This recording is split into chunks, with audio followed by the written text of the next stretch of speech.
Well, hello there, and welcome to A Film a Day with me, Jordan Woodley. As I mentioned way back when, it's crunch time. As normality returns, to sort of nationally and of course in industries, in my actual work life, my circumstances have started to change. So these reviews are going to be a bit more loosey goosey, less structured structured than they were have been over the last couple of months. I did get into quite a nice rhythm, but maybe this might not be a bad thing if I start to change things up a little bit. So, as you can tell, I'm in front of the bookcase again. So last week, of course, I completed the curated list of Helen's films. So I'm now going to throw a bit more wildcards into my watchings this week, starting with very much a random selection film with the 2011 Bobcat Goldthwait film God Bless America. And it is interesting going into a film which is a satirical American examination that, frankly, is on some level it's very of its time, and yet does have a bearing on modern day, and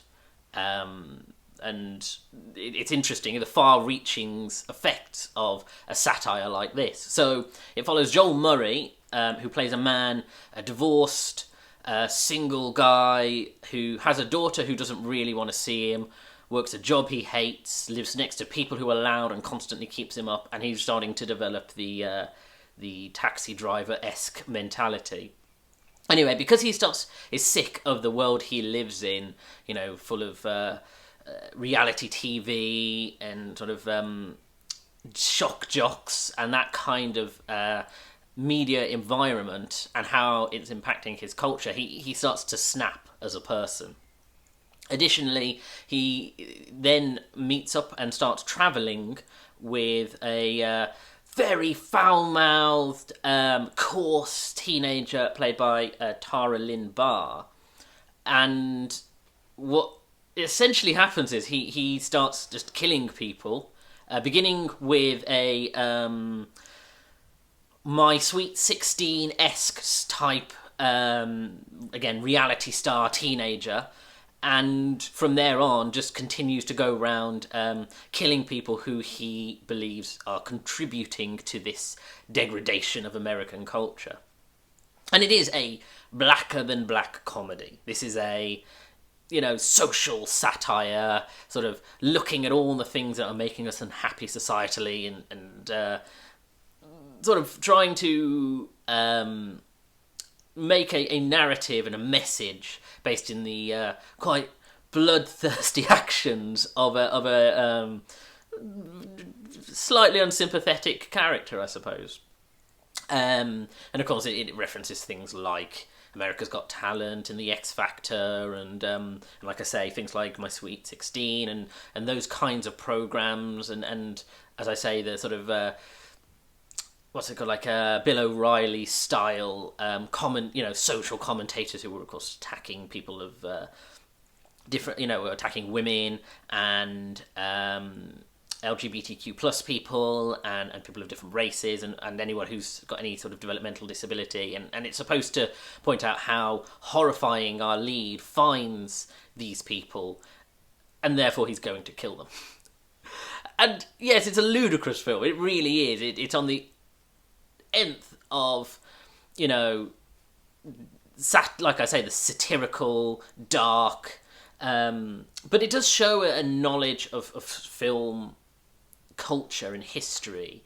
Like I said, it really starts with the taxi driver-esque, disassociated white middle-aged male who doesn't know, who hates the society he's seeing around him and the fact that morality is collapsing in his perception. And then it veers into sort of an American Psycho. And then it does start to sort of go from films of its, acknowledging films of that style, like like I say, so Taxi Driver, American Psycho, then it becomes Natural Born Killers. And it does show someone who understands how to represent these things through filmmaking, but make them directly relevant to the issues of today. It's not a great film by any stretch. It's an interesting film. Bobcat Goldthwait is, if nothing else, he is a remarkable voice actor. I mean, he is a voice actor who, when you hear that voice, you will remember it in the same way that you'll remember Godfrey.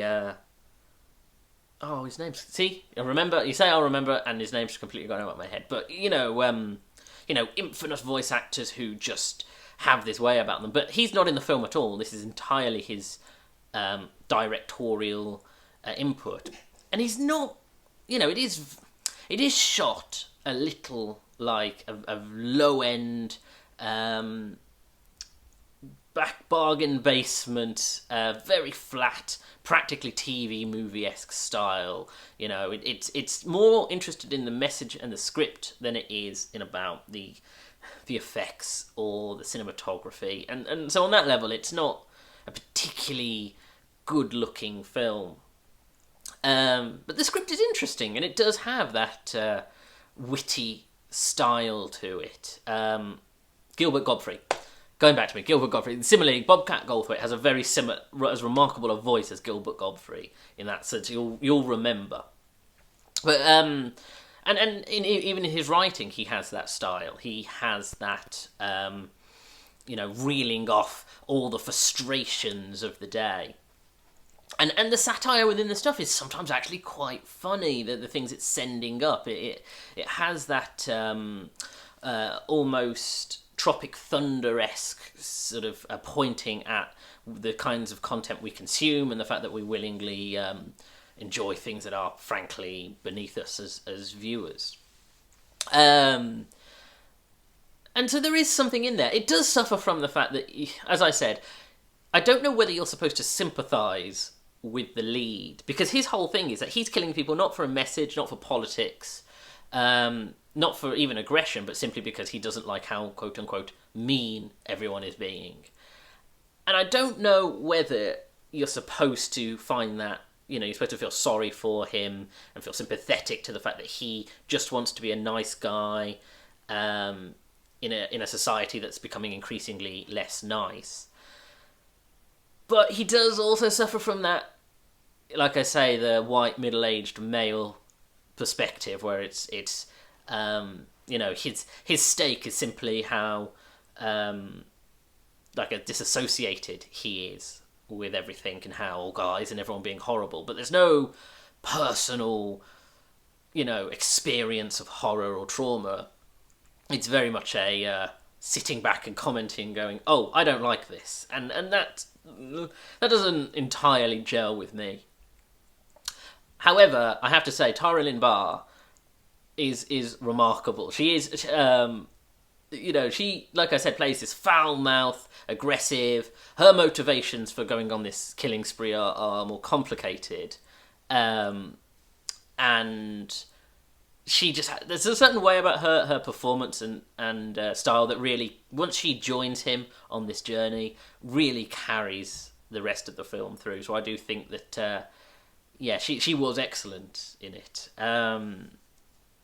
But yeah, this is a kooky film. As I said, the satire is interesting because this is very much commentating on the culture of the late noughties and that kind of issues with, as I say, reality TV, with shock jocks and people, trying to be as un-PC as possible and that kind of thing.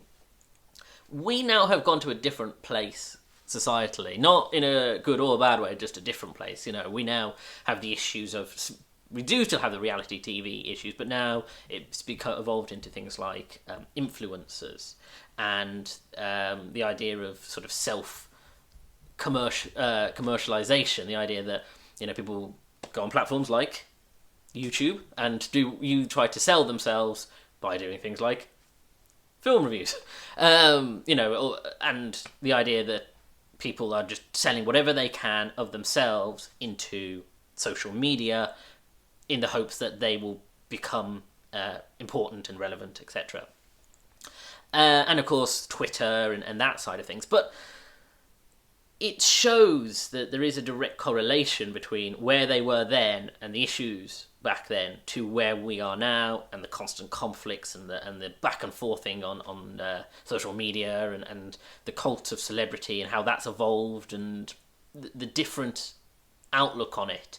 That from a third party you might say, well, they're very similar, and yet there are very distinctive differences, I suppose. But as I say, it's interesting to see the evolution from there to now.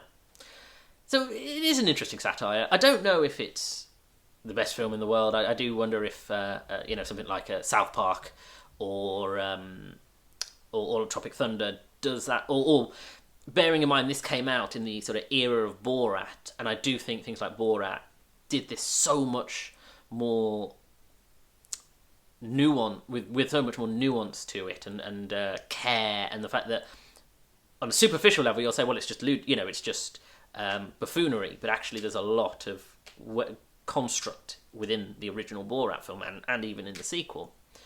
And so I do wonder whether that trumps something like this. And like I say, other writers and outlets probably do it just a little bit sharper and less heavy-handed. But as an artifact of the time, I do think it was quite interesting to see. Anyway, thank you for joining me. If you like the video, please hit the like button, comment below, and share the video because they all help me in the algorithm. Subscribe to the channel, hit that little bell to get notifications of when new videos are going up, and do check out my back catalogue of reviews. Follow me on Twitter at Jordan_Woodley, where I'm always tweeting about movies and TV shows, and of course I upload these videos on Twitter when they go up. Thank you for joining me. Take care.